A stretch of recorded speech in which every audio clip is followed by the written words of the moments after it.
que eu quero começar a conversar sobre essa questão de elaborar as hipóteses de diagnóstico. E por que isso às vezes é complicado, às vezes isso é difícil? A questão é que quando você começa a trabalhar com esse processo de diagnóstico, de elaborar as hipóteses para resolver os casos dos teus pacientes, isso acaba ficando muito envolvente, porque isso é desafiador. É muito legal você conseguir resolver os casos e você ter o retorno do paciente, o retorno no sentido de ele ficar agradecido, de ele perceber a diferença que isso teve ou não. E justamente esse afastamento assim da estômato da maioria dos consultórios, ela acontece talvez devido à maneira como quem é professor de estômato, eu posso me incluir nisso aí, até que eu me dei conta disso e comecei a fazer diferente, como é que a gente ensina isso?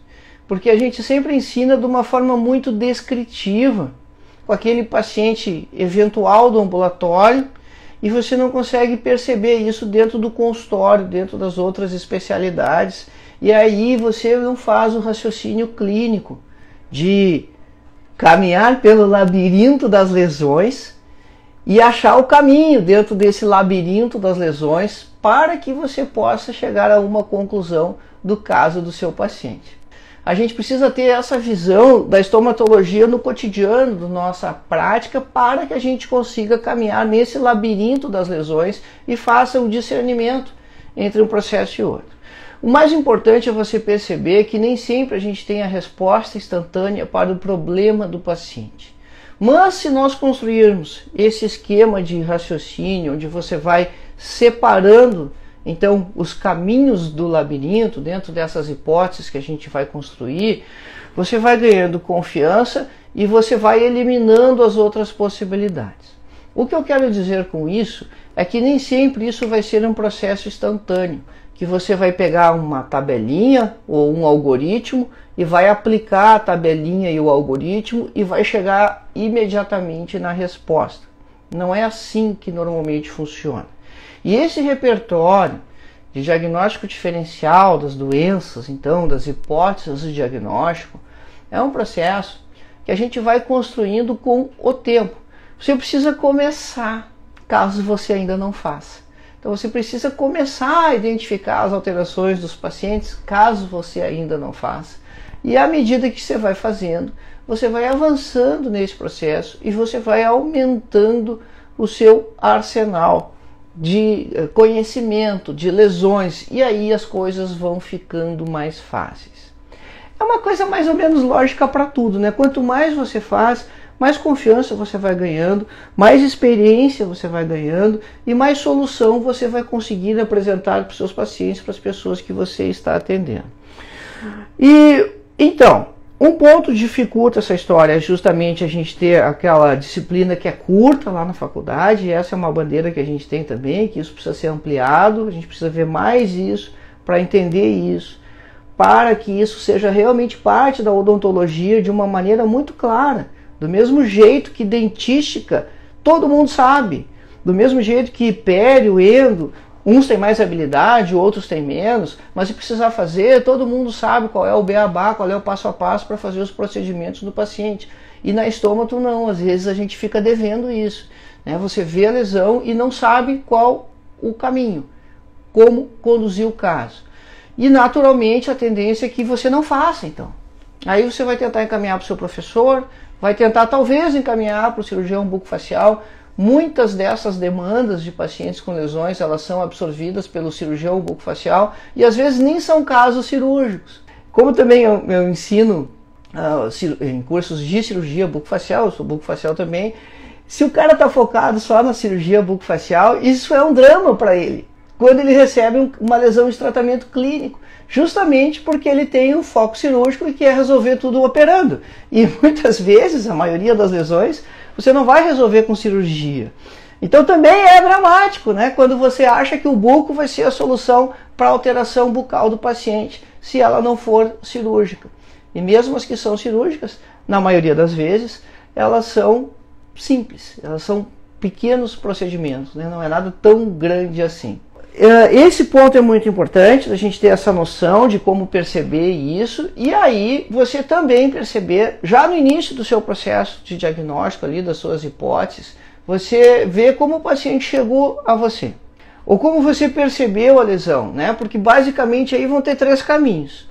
Ou esse paciente procurou você porque ele percebeu alguma coisa diferente na boca, e aí a consulta já começa direcionada, porque essa é a queixa principal dele, ele quer diagnóstico ou solução para aquela situação que ele percebeu na boca. A outra possibilidade é você identificar a lesão, você identificar quando o paciente vem com outra queixa para realizar algum outro tipo de tratamento, ou numa consulta de retorno de rotina, que ele voltou ao consultório para fazer as revisões dele e você identifica a necessidade. E uma terceira situação, que é quando você começa a fazer isso e começa a divulgar para as pessoas e a divulgar para os pacientes que você está fazendo isso, você começa a receber indicações. Você começa a receber indicações dos colegas, começa a receber indicações de pacientes que indicam para familiares de outros pacientes. Mas quando o paciente vem com a indicação do colega, alguém vai ligar para você ou você vai receber a cartinha de encaminhamento. Então, olha só, como é que nós vamos abordar isso aí nessas 3 situações? Primeiro, quando o paciente vem encaminhado e vem com a cartinha, ou quando você vai encaminhar o paciente e vai fazer a cartinha, esse documento de encaminhamento ele precisa ser lido. Mas ele também precisa ter uma estruturação legal, e aí vai uma dica, né, de como fazer essa cartinha de encaminhamento caso você vá encaminhar o caso, ou caso você vá pedir a avaliação.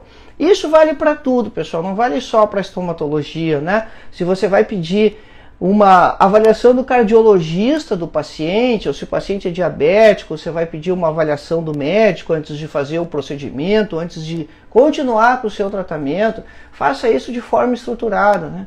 Coloque lá, doutor fulano de tal, para quem você está endereçando, identifica a situação, né? Avaliei o paciente fulano de tal com queixa de, ou avaliei o paciente fulano de tal com alteração de. Então você definiu ali qual é a situação, e aí você coloca a sua conduta, né? Solicitei tais exames, fiz isso, aquilo, fiz não sei o que. Pessoal, não cabe aqui você descrever a anamnese que você fez, a história médica. Isso o colega que vai fazer a anamnese, a história médica dele, né? Então você não precisa inventariar tudo que você levantou de informações do paciente, seja objetivo nesse documento. E aí coloque ali claramente o que você viu, o que você fez, né? O paciente apresenta uma lesão bolhosa no lábio inferior que precisa remoção cirúrgica. Solicito sua avaliação referente à hipertensão do paciente.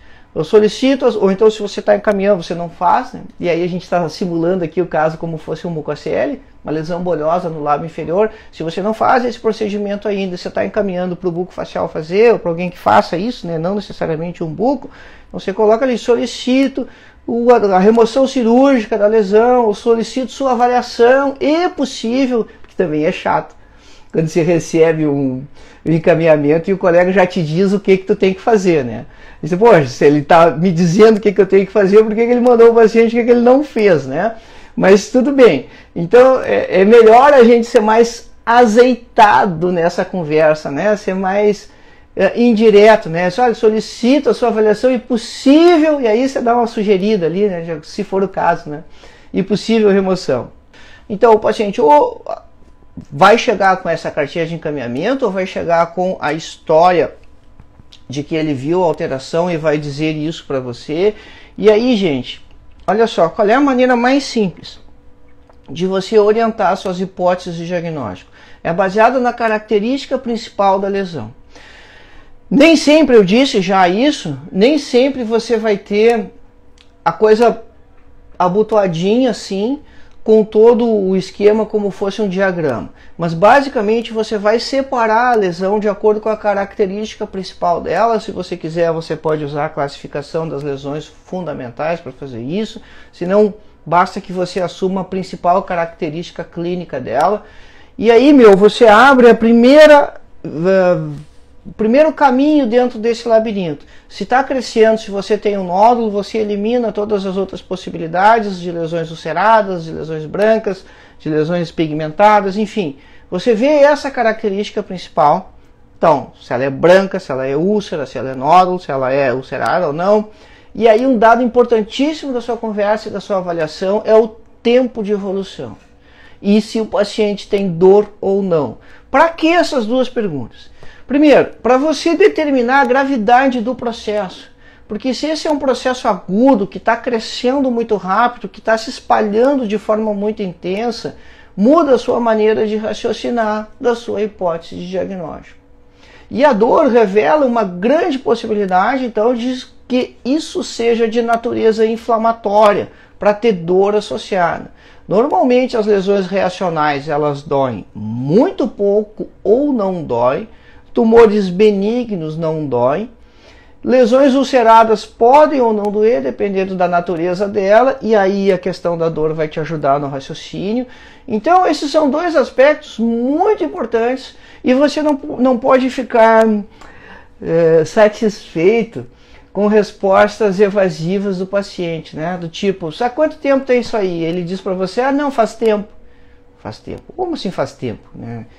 Faz dias, faz horas, faz minutos, faz meses, faz anos. Então você vai tentando quantificar melhor esse tempo, né? Então dê exemplos, talvez, relaciona com datas do calendário, isso aí está aí desde a Páscoa, desde o Carnaval, às vezes as coisas estão lá há 20 anos, né? Então relaciona com o nascimento do filho, com o casamento, com grandes eventos, para que a pessoa possa ter a noção do tempo, porque isso é muito importante para as suas hipóteses de diagnóstico. E saber se aquilo está mudando de tamanho ou não, nesse período de tempo que ele disse para você, e se aquilo tem dor ou não associada. Olha só, essa conversa não faça na cadeira, faça antes de sentar o paciente na cadeira. E se é aquele paciente que é um paciente seu, que veio para fazer revisão e você identificou a alteração, pergunte se ele havia visto aquela alteração. E se ele disser que não, você mostra para ele e aí começa essa conversa onde você vai determinar no seu exame físico visual ali a principal característica e vai fazer a abertura de novas possibilidades ou o fechamento de outras, né? Justamente conversando tempo e dor de evolução, porque você vai determinar a natureza do processo. Qual é o medo de todo mundo? O medo cabal. Então, que é o medo principal que todo mundo tem, né? Qual é o medo que todo dentista tem? Que a lesão seja câncer, ou a lesão seja maligna, e ela sendo maligna, a gente não percebeu, a gente não teve esse discernimento de perceber a lesão maligna, e aí passou o tempo, e a lesão cresceu, e o caso piorou, agravou, a gente não foi resolutivo, e certamente muitos de nós aqui já ouviu uma história como essa. O paciente tinha lesão, ele foi maltratado, foi mal conduzido, se perdeu tempo durante a evolução do caso. E essa perda de tempo, ela usualmente acontece quando a gente estabelece um diagnóstico ou uma forma de tratamento e insiste nela, sem revisar o caso ou sem ter o resultado que a gente espera. Você erra, sim, diariamente. Você precisa perceber esse erro com relativa rapidez, justamente para não acontecer esse medo terrível que todo mundo tem, que o caso fosse câncer e não tivesse sido diagnosticado, não tivesse sido investigado. Então estabeleça a sua hipótese de diagnóstico, considerando então a natureza da lesão ali, o aspecto fundamental dela, determinando o tempo de evolução e dor. Não é só isso, claro, né? Amplia a sua anamnese, mas essas são as principais pistas para você começar a ir separando as lesões e começar a caminhar então nesse labirinto das lesões da boca. E aí você vai instituir uma forma de tratamento. Isso não quer dizer que você já tenha a conclusão do caso, você já tenha o diagnóstico fechado. Se você tem lesões nodulares pequenas na mucosa que você vai ter que remover, você só vai saber esse diagnóstico conclusivo depois que você remover. Só depois o patologista vai dar a palavra final sobre o diagnóstico. E algumas lesões clínicas, a gente também vai fazer formas de tratamento, você vai aplicar medicamentos, vai aplicar laser terapia, e talvez você não tenha 100% do seu diagnóstico clínico concluso, fechado. Na maioria das situações sim, mas o que evita que você tenha problemas ou você erre? É você insistir na conduta terapêutica que não está dando resultado. Quer um exemplo disso? O paciente vem com uma úlcera na borda da língua, é tabagista, tem toda a história do carcinoma, o homem, mais de 40 anos, costuma consumir bebida alcoólica associada. Mas sei lá, não foi considerada a hipótese de carcinoma. A gente pensou, quem está atendendo lá pensou, que talvez aquilo fosse um problema infeccioso, uma úlcera traumática que contaminou, está com infecção secundária, não está resolvendo. Está errado o diagnóstico. Beleza, acontece. Aí você institui medidas de tratamento para úlceras traumáticas. Resolve os problemas dentários que poderiam estar traumatizando a lesão ali, dentes fraturados, restaurações fraturadas. Começa a utilizar alguma forma de antibiótico, com ou sem clorexidina associada. Você está fazendo o protocolo direitinho para tratamento de úlcera traumática. E aí passou 1, 2, 3 semanas e não melhorou. O que você vai fazer? Aí é que está o lance, né? Então a hipótese de diagnóstico inicial formulada ali, ela está derrubada. Por que ela está derrubada? Ela está derrubada porque o paciente não teve a resposta que deveria ter. Então você precisa dar um passo para trás, reavaliar o caso. Não adianta você trocar um antibiótico por outro, se não houve mudança no quadro. Não estou dizendo que o paciente tivesse que estar curado, mas você teria que ter uma evolução, uma melhora do quadro. Gente, nós temos uma noção muito clara de cicatrização. Não importa a sua especialidade, você sabe os tempos de cicatrização por causa da extração dentária, por causa das raspagens periodontais, dos tratamentos odontológicos. Então, mesmo que a gente não estude a cicatrização dos tecidos, a gente tem uma vivência clínica do processo cicatricial. E você sabe que em 1 semana ou em 14 dias, os processos de cicatrização, eles evoluem rapidamente, principalmente das mucosas, principalmente pelo papel cicatrizante que a saliva tem. E se você não teve essa resposta, você vai continuar insistindo? Não, é aí que a sua hipótese de diagnóstico precisa ser revisitada. E é aí que dá aquela situação que a gente tem medo. Ah, era câncer e se perdeu o paciente, se perdeu a vida do paciente, porque não houve o diagnóstico em tempo hábil. Então, olha só, onde é que está o problema? O problema está em errar o diagnóstico clínico? Não, o problema está em insistir no erro. Em você instituir uma maneira de conduzir a situação, você não ter resultado e você continuar insistindo nisso. Dá um passo para trás, olha de novo, e aí justamente o que conversávamos antes é você saber a história natural das doenças. Você sabe a história natural da úlcera crônica, você sabe como a úlcera crônica ou traumática deve responder durante o processo de tratamento, e se não está fechando as coisas, talvez aí eu tenha que pensar em biópsia. Sim, talvez aí você tenha que pensar em biópsia, talvez você tenha que pensar em outros exames. Poderia ser uma outra hipótese, né? Um cancro de inoculação da sífilis na língua. É muito mais raro você ver, mas pode acontecer. Então aí o exame é outro, não ia ser uma biópsia, ia ser um exame de sangue, mas enfim, o importante, o recado aqui, e aí tanto faz, né, porque a gente está criando a hipótese desse caso clínico, o importante aqui é você ter essa atenção de revisão da conduta, revisão da sua hipótese de diagnóstico, se você não teve aquele resultado que você estava esperando. Então aí, pessoal, fez essa formulação, na hora de fazer o discernimento lá no exame físico, lembre-se que as estruturas se movimentam. E isso é muito importante quando você tem nas suas hipóteses a questão das lesões reacionais. Então, veio esse medão do câncer, né? Aí você olha lá uma mancha branca no paciente e aí faz aquela conexão direta, assim, né? Mancha branca, leucoplasia, câncer de boca. Primeiro que tem um monte de coisa que é branco também. E diagnóstico diferencial de lesão branca é difícil? Pode ser, mas na medida que você começa a fazer e a trabalhar e a analisar isso, as coisas vão ficando mais claras para você. Então, por mais óbvio que possa parecer para você o diagnóstico e a conduta do caso, mesmo assim faça o acompanhamento, porque você vai evitar as surpresas e vai evitar essa situação que todo mundo tem medo, que é a situação que afasta a maioria dos colegas de fazer diagnóstico e tratamento. Então, gente, lembra de fazer o seu exame físico de forma dinâmica, porque as estruturas se mexem, e isso é muito importante para você confirmar ou excluir a hipótese de lesões reacionais. O que é lesões reacionais? Cara, a mucosa está reagindo contra a agressão. E como o epitélio reage contra a agressão? Ele só sabe fazer uma coisa na vida dele, que é ceratina. E se ele produzir mais ceratina, ele vai ficar branco. Então, aquela pegada ali do início, que você viu a mancha branca, pensou leucoplasia, pensou câncer de boca, vamos devagar, porque branco é a maneira do epitélio manifestar alguma forma de agressão que ele está sofrendo, é a manifestação de algumas outras patologias que não tem nada a ver com essa agressão das estruturas da boca, como, por exemplo, o líquen plano, e pode sim também ser uma leucoplasia.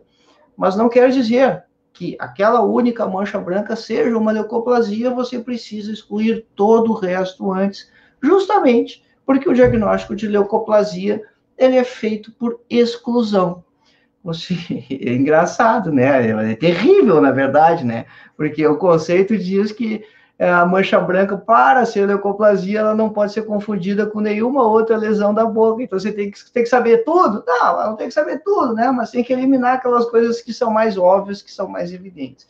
Então, examine a movimentação de língua, de bochecha, e olha o resto, olha o resto. Porque também tem manchas brancas que são únicas, mas tem lesões que são espalhadas.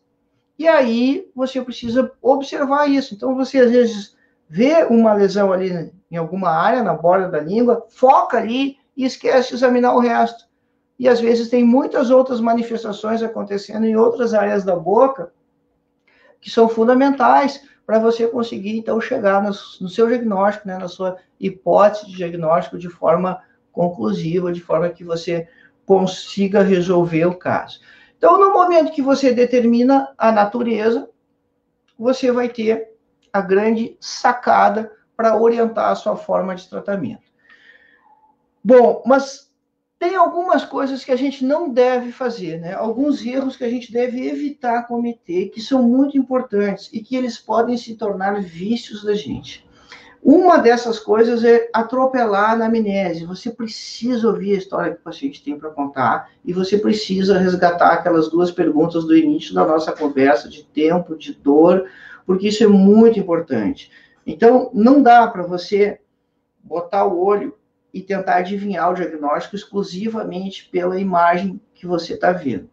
E aí a mídia social, né, a internet nos vicia ainda nisso, né? Porque você começa a olhar a lesão no Instagram, no Facebook, no YouTube, e você começa a tentar matar o diagnóstico, né? Acertar o diagnóstico só olhando a imagem. E não dá para funcionar assim no consultório da gente. Isso é legal para você ir treinando, isso é legal para você ir aprendendo justamente as principais características, para dar mais agilidade para o seu raciocínio. Mas quando você está com o seu paciente, você pode ter essa agilidade até, né? Essa coisa de olhar e tentar matar o que é, mas não é assim que tem que funcionar, de forma completa, de forma objetiva. Então, você não pode atropelar a anamnese e já botar o olho e querer dizer o que é. E aí, né, vem aquela outra história, né? Da olhadinha, né, que o paciente adora. Dá para dar uma olhadinha aqui para ver o que eu tenho? Não, cara, não dá para dar uma olhadinha para dizer o que tu tem. Dá para a gente fazer todo o passo a passo para construir aí as hipóteses de diagnóstico. Mas é só uma afta. Quem te disse, né? Se fosse, tu não precisava estar aqui pedindo por essa olhadinha. Então, não atropela e já descaracteriza essa história da olhadinha. Não é. O processo é mais completo para que a gente tenha melhores resultados. Então, corta essa da olhadinha, não atropela a anamnese e não tenta adivinhar a coisa, o diagnóstico, pelo exclusivamente aspecto clínico. E presta atenção se a mídia social e a internet está te colocando esse vício, né? De você tentar olhar e já matar o que é e atropelar o processo, tá? Uma outra questão importante que faz a gente errar é você esperar sempre respostas conclusivas dos exames complementares. Então, para todos os casos, você padroniza ali protocolos de exames que você vai solicitar, e isso faz com que você não elabore o raciocínio clínico. E aí você talvez solicite exames que não são indicados para aquela doença, e você não vai ter a resposta. Isso acontece até com biópsia. Se você biopsiar aftas, você vai receber um laudo de inflamação. Não vai vir o diagnóstico de afta, porque lá no microscópio o aspecto histopatológico vai ser de processo inflamatório, vai ser de uma úlcera inespecífica. Ah, mas tem gente que biopsia afta. Cara, o negócio é o seguinte, se você está com dúvida, se a lesão não está respondendo da maneira que você espera e você está revisando seu processo diagnóstico, vê bem, o erro não é fazer a biópsia de uma afta. A questão é outra. Você está fazendo a biópsia porque você está com dúvida, porque você não sabe o que é. E se você está com dúvida, não sabe o que é e faz uma biópsia, isso não está errado. A questão é que se aquela não é uma lesão que tivesse indicação de biópsia, ela não vai te ajudar. Da mesma maneira como você solicitar sempre os mesmos exames de sangue para todas as alterações de forma homogênea, muitas vezes também não vai te ajudar. Por exemplo, se o paciente tem lesões de sífilis secundária e não está na sua lista lá, o VDRL, ou sorologia para luz, você não vai ter diagnóstico. Se você fizer a biópsia da sífilis secundária, você também não vai ter o diagnóstico, exceto se você solicitar para o patologista, né, pesquisa em campo escuro, que é algo que o patologista não faz de rotina. Então, vê bem, qual é a mensagem dessa história? É que os exames complementares, eles têm que ter indicação dentro das hipóteses de diagnóstico que você construiu, dentro das hipóteses de diagnóstico que você construiu, e se você fizer isso esperando que eles sempre deem a resposta para o seu processo de diagnóstico, isso não vai acontecer. Aí o cara se frustra de novo. Então, de novo, pensa, acho que essa parada não é para mim, né? Acho que eu não tenho que fazer diagnóstico, eu não tenho que tratar a lesão dos pacientes. Gente, um passo para trás aí. O que tem que fazer é o raciocínio clínico. É ter calma, ter tranquilidade, faz o passo a passo direitinho, faz a anamnese, o exame físico qualificado, constrói as suas hipóteses e depois você vai pensar em exames complementares, caso você não tenha tido as respostas que você esperava, mas fazendo escolhas direcionadas para cada caso e não uma receita de bolo que você vai fazer sempre do mesmo jeito, porque nem sempre o bolo vai dar certo. Vai ter vezes que ele vai ficar abatumado e você não vai colher a resposta que você esperava do caso. Então, é um processo. E dentro desse processo, você tem que ter essa volta sempre de reavaliação do paciente. Você fez a sua hipótese, fez seu tratamento, você precisa ver de novo, mesmo que pareça óbvio. Então, é isso que nos afasta daquele medo de que a lesão fosse maligna e que nós não tivéssemos feito um diagnóstico adequado daquela história que certamente todo mundo já ouviu. E se a sua forma de tratamento não está dando resultado esperado, dentro de um prazo curto de tempo ali de avaliação, você precisa revisar o seu processo. E aí, vem um outro ponto importante, que também acaba gerando erro na gente, é você começar a fazer um exame físico também rápido. Também entra isso aí um pouco naquela história da olhadinha, né? Então, às vezes, a gente atropela a anamnese e faz um exame físico legal, mas não chega a conclusão nenhuma, porque faltaram as informações. Ou então, você faz uma anamnese adequada e faz um exame físico muito rápido, não avalia bem as estruturas, não identifica como as lesões podem estar relacionadas com o dente, porque tem muito atrito, a gente mastiga, conversa, fala, beija, enfim, há muita movimentação que pode traumatizar os tecidos moles. Então aí, pessoal, recentemente eu atendi um caso bem típico dessa situação, né, que a paciente tinha uma lesão no assoalho bucal e que ela teve implantes instalados, só que o eixo de inserção do implante estava certinho, a relação oclusal com os dentes superiores estava certinho, que também era prótese, só que ela tinha uma hiperplasia da glândula sublingual ali. E aí, quando ela movimentava, quando ela mastigava, ela acabava com a cúspide lingual dos molares da prótese do implante, traumatizando o assoalho bucal. Quando ela abria a boca, o assoalho ia lá para baixo. Então, qual foi o encaminhamento do colega? O encaminhamento do colega foi que a paciente estava com câncer de boca no assoalho. Aí você começa a fazer o exame, faz todo o processo, conversa, vê, como é que foi? Foi depois do implante e tal. Gente, o que foi considerado ali? Foi quando os implantes foram planejados? Aqui o pensamento clássico, né? Oclusão exclusivamente, a oclusão estava perfeita, onde é que tem o osso para fazer as inserções, os paralelismos, todas aquelas paradas do implante, estava tudo perfeito. Mas o que faltou, então? Faltou avaliar os tecidos moles, considerar que não é só dente, considerar que a boca tem muito mais estruturas, e que essas estruturas vão interagir. Aí isso não foi considerado no início, depois apareceu a lesão, o raciocínio natural foi que aquela lesão fosse algo mais grave, muito mais sério, mas na verdade era traumático. Aí quando abre a boca, o assoalho vai lá para baixo, o dente fica aqui em cima, parece que as coisas não têm relação. Mas aí que vem o trabalho de detetive. E aí que vem o lance de que diagnóstico vai ficando cada vez mais interessante quando você começa a trabalhar com isso no consultório, porque você vai aprendendo a fazer esses discernimentos. Então, aí movimenta mais, você vê que o implante, a coroa lá do dente sobre o implante, que estava fazendo o traumatismo lá, porque quando o paciente fecha a boca, toda aquela estrutura subia e pegava lá. E aí, né, baita complicação, porque agora os implantes estão osso-integrados, um trabalho caro, vários implantes, a prótese instalada ali, não tem como refazer aquilo. Quer dizer, tem, né, mas é inviável. É inviável refazer todo aquele trabalho que está lá. Então, acabou que a gente abordou ali cirurgicamente, removeu a área de ulceração, removeu um pouco mais de mucosa e suturou, e essa diminuição de volume acabou fazendo com que não houvesse novos traumas, e tira, a causa era evidente, mas sempre que tirar, manda para o exame histopatológico, né? E realmente era inflamatório, era só uma úlcera traumática, mas a jogada, a mensagem do caso é, do ponto de vista de implante, então você que faz implante, lembra das estruturas moles, lembra da língua, da bochecha, não pensa só na relação oclusal, porque podem surgir lesões depois que tudo estiver construído por causa do traumatismo. Do ponto de vista do diagnóstico, das hipóteses de diagnóstico, o exame físico é um pouquinho diferente. No exame físico, onde você vai buscar a interação das estruturas e vai solucionar o caso. Vai solucionar o caso com tranquilidade. Qual é o legal de tudo isso? Assim, a quem a paciente é agradecida?